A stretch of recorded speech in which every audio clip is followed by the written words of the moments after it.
ഹോസ്പിറ്റലിൽ നിന്ന് പോകുന്നതിന് മുമ്പ് കുഞ്ഞിന് വാക്സിനേഷൻസ് എടുക്കും. എന്തൊക്കെയാണ് എടുക്കുന്നത്? നമ്മൾ BCG, OPV, ഹെപ്പറ്റൈറ്റിസ് ബി, ഈ 3 വാക്സിനേഷൻസ് ആണ് നമ്മൾ കുഞ്ഞ് ഹോസ്പിറ്റലിൽ നിന്ന് പോരുന്നതിന് മുമ്പ് എടുക്കുന്നത്. BCG വാക്സിനേഷൻ നമ്മൾ ജനിച്ച് 24 മണിക്കൂറിൽ തന്നെ നമ്മൾ എടുക്കുന്നതായിരിക്കും. ഹെപ്പറ്റൈറ്റിസ് ബി അറ്റ് ബർത്തിൽ തന്നെ എടുക്കുകയും ചെയ്യുന്നതായിരിക്കും. ഈ വാക്സിനേഷൻസ് കുഞ്ഞിന് കോമൺ ആയിട്ട് വരുന്ന ട്യൂബർക്കുലോസിസ്, TB-ക്കെതിരെയുള്ളതാണ് BCG. ഹെപ്പറ്റൈറ്റിസ് ബി, മഞ്ഞപ്പിത്തത്തിനെതിരെയുള്ളത് OPV, ഓറൽ പോളിയോ വാക്സിനാണ്. ഇത് കുഞ്ഞുങ്ങളുടെ രോഗപ്രതിരോധ ശേഷിക്ക് വേണ്ടിയിട്ട് യൂണിവേഴ്സലി നമ്മൾ നമ്മുടെ ഇന്ത്യൻ സെനാറിയോയിൽ എടുത്തു പോകുന്നതുമാണ്. BCG വാക്സിനേഷൻ എടുക്കുമ്പോൾ അവിടെ ഇനീഷ്യലി ചെറിയൊരു മാർക്ക് പോലെ കാണാം. അത് പതുക്കെ തിളർത്ത് ഒരു മുഖക്കുരു പോലെ വന്ന് അത് പഴുത്ത് പൊട്ടി ഒരു കുരു പൊട്ടി വ്രണമായി വന്ന് ആ വ്രണം ഉണങ്ങി നികന്ന് കീറിയാണ് നമ്മുടെ എല്ലാവരുടെയും കൈകളിലുള്ള പോലത്തെ പാട് വരുന്നത്.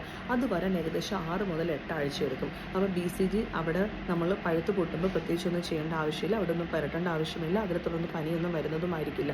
ഈ BCG, OPV, hepatitis B vaccination എടുക്കുമ്പോൾ സാധാരണഗതിയിൽ പനിയൊന്നും ഉണ്ടാവുന്നതല്ല. അതിന് ഭയപ്പെടേണ്ട ആവശ്യകതയും ഇല്ല.